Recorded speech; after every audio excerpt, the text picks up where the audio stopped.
Okay, this stumped me for the longest time, because from the very beginning we see Silco oriented towards a single objective, independent Zaun. It's what he's fighting for with Vander until Vander stabs him in the back.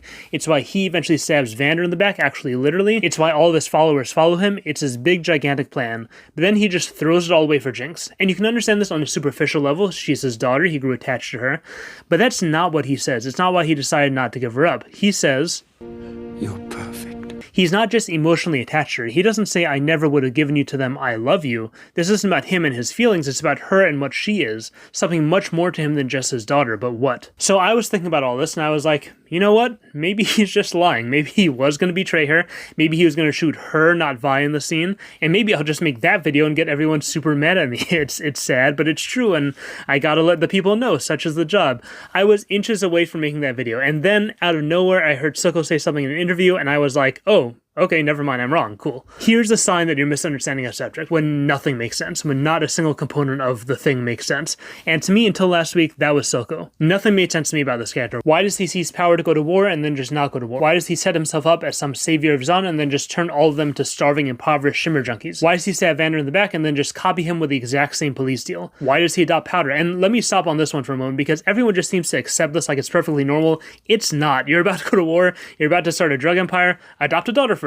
Yeah, that's totally normal. Everyone knows the first thing you do if you want to go to war is acquire unstable child and give them a hug. I think people accept this because it's like a trope, bad guy adopts child of good guy, Blood Diamond style, but sudden parenthood really seems out of character for Silco for me. It has nothing to do with his goals. Why does he do this? And then there's just other things about Silco that sort of made sense to me, but just seemed a bit cartoony supervillain, below the standards of ARCANE. He's obsessed with drowning in death, like this rebirth as a sinister mastermind. The backstory thing was poetic and all, but it did feel a little bit contrived. Also just his persona. There's something that didn't jive here for me. He's this extremely ordered, well-dressed, well-spoken person, but what the Silco battery is plugged into isn't some well-oiled military machine directed at fat, complacent Piltover. He sells monster crack. He bases everything around this kind of inefficient weapon that just screams bad person. Kinda on the nose, kinda cartoony. So I want to play this quote from a Silco interview with you. It's going to answer all the questions, and yeah, I've been calling it a Silco interview because, I mean, look at him. Jason Spisak is just Silco. Anyway, listen to this. This is brilliant. He means that she is the embodiment of the nation of Zaun, that it's a broken place. There's this power in chaos, and that's what Zaun is. So yeah, to him, she is an element of Zaun and his love for the place, embodied in a daughter. I love that he understands his character on such a deep level. This explains everything. Silco is not choosing Jinx over Zaun. It's the opposite. If anything, meeting with Jace, that was the real betrayal, the real risk from Silco's point of view. Remember, this is Piltover we're talking about here. You topsiders always find a way to screw us. Jace's offer was tempting, but any Zaunite should know better. Silco trusts in chaos way more than he trusts in Piltover's slimy, two-faced politicians, so he chooses Zaun, the embodiment of Zaun, the spirit of Zaun, over this fleeting, flimsy peace deal agreed to by the lying, corrupt, Pilty council, who never wanted this in the first place and would never have honored it. And this is utterly consistent with his principles. Remember what he says to Deckard when he gives him Shimmer?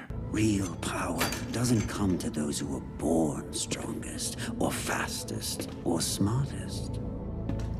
No, it comes to those who will do anything to achieve it. Think about the deal he was offered. Give up Shimmer, give up Jinx. It was basically give up all your current power, and we promise we'll give you the power you're asking for. That doesn't even make sense. No, Silco knows how power works. You get power by taking it for yourself. That's what Silco puts his trust in. And all the other questions just melt away now. He's absolutely not copying Vander's relationship with Grayson. That was a relationship of equals. With Marcus, we know who's wearing the pants. This is clearly Silco seizing power, calling all the shots. Marcus is a puppet, a stooge. That's not Grayson Vander at all. And one of my biggest questions, Silco is fine with Zaun being a junkie-infested nightmare town if it's Shimmer. What comes from that kind of chaos is ultimately good. It's ultimately worth the risk. It's what Zaun is all about. That inner monster. The chaos and the suffering. Hoping, pretending that they could be something else, something not broken, something not troubled, some kind of poor, struggling Piltover wannabe. No, that's not Zaun. That's what will be the end of the Undercity. And that's Vi. That's why Silco despises Vi and why his final act is trying to kill her. At the end of the day, Vi hates Zaun. It's why she becomes sympathetic to Caitlyn, why she's willing to work with Piltover. Vi sees the chaos that Silco brought to Zaun as antithetical to what she wanted, which was for Piltover and the Undercity to be equal. Vi is ashamed of being from the Undercity. She has this inferiority complex, and she says this outright.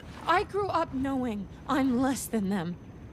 that my place is down there. And even when she rebelled against Vander, when she wanted to fight for Zaun, it was because of the sense of inferiority. But that same sense of inferiority produced the conflict in her, and it's why she eventually did side with Vander and tried to turn herself in, once again giving up power, shameful, un-Zaun-like, because she saw Vander's vision for the Undercity, her wholesome family, her innocent sister, as a hopeful step for the Undercity fixing itself.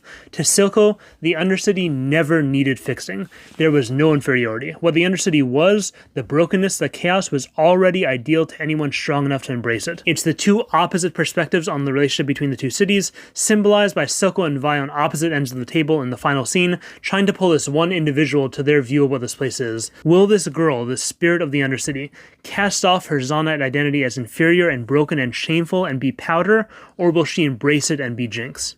This is actually a point one of my commenters explained really well in last Sunday's video. Vi can't accept her sister even when she was trying to help. Silco embraces her even when she has killed him. It shows how far Vi is from ever being able to accept Jinx for who she is, and from ever being able to accept the Undercity for what it is. And it explains Vi's eventual trajectory. That at this point she does still see herself as the Undercity girl, but she really wants to be topside. It's actually when she's there that we see her at her happiest, in a big comfy pilty bed with a big comfy pilty girlfriend. Disgusting in Silco's eyes, heretical. And I think that's why Silco adopts Powder, by the way. Vi is Vander Jr., I think that's pretty clear. She fights like him, she takes responsibility like him, she values peace like he does. It's the same weak, Piltover wannabe mentality that's destroying Zaun and destroying what is Zaun, this poor monster of a girl who, despite being raised in this environment of weakness and Piltover envy, completely embodies the chaos of Zaun. Even at this age, Silco sees that immediately. He empathizes with it. Just like he was cast out, betrayed for embodying Zaun in an ideological sense, Powder, who embodies Zaun in a spiritual sense, was also cast out, also betrayed by the Vanders,Vis, and Piltovers of the world who hate what they represent. Okay, here's something interesting. Ever think about accents in Arcane? Because I have. Why does Silco have a British accent? That's my question. Wait, that's not my question. This is my question. British accents in Arcane seem pretty consistently given out based on class level, with their two extremes, oddly enough, Matilda's Cockney at the very bottom and Caitlyn's posh accent at the top.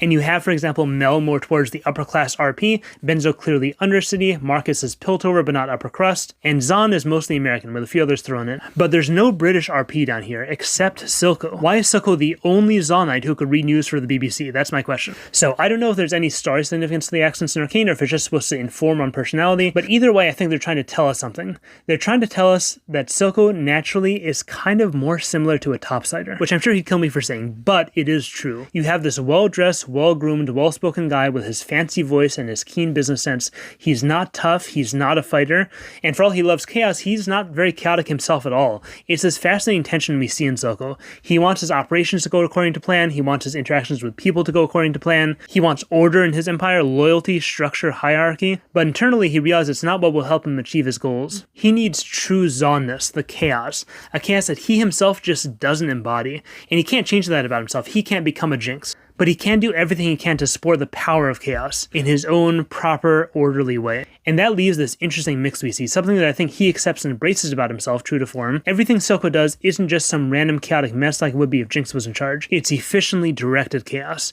It's not just Shimmer addicts running wild. Well, there is that too, but he has these Shimmer mecha suits that will take the chaos of Shimmer and magnify it in the scientifically precise way, direct it. He doesn't just raise Jinx to be this puddle of boiling chaos juice, he gives her all of these lessons, these lectures apparently. He helps her hone her chaos, make it the most effective it can be. And even in the end, he's really the one who sets her loose on Piltover. He gives her just enough of a nudge in the exact direction she needs to make sure she directs her whole chaotic self at exactly what will achieve his goals for Zaun. Silco isn't order or chaos, he's ordered chaos, the calm and the monstrous. Story of opposites. Speaking of that quotation, I think that's why the drowning thing was so important for Silco. He couldn't really access that level of monstrous for himself until that moment, until he had something pushing him that far. And one of the nuances I loved about Silco is that you can see this awe he has in moments where he thinks he's about to die. Like, he's not afraid at all. He's just like, ooh, let's see what's going to happen. It's this fascination. And even in the end when he's bleeding out, it's like he says in his drowning experience, the calm, the problems melting away. I'll admit, I was not so impressed by Silco when I first saw Arcane. He seemed pretty cartoony criminal mastermind with his creepy eye and his creepy drugs, but like everything else in Arcane, the more I understood him, the more I realized he was just as deep and nuanced and thematically connected as everything else in this amazing show. There's a lot to say on the Your Perfect line and Silco's decision in the end. Let me know if you had a different interpretation. I would love to hear it. Also, I have a favor to ask you guys. On Friday, I made my first non-Arcane analysis short, and I'm really happy with it, but the way the algorithm works, not a lot of people see things when you make sudden changes to your content. So if you're a Lord of the Rings fan, I would love for you to watch this short and let me know what you think. If not, no worries. I appreciate the opportunity to share my Arcane thoughts with you as always. Check out Minor Champion Champion if you like webcomics. Thanks to the patrons. Support me on there if you wish. New videos every Wednesday, Friday, Sunday. Thank you for watching.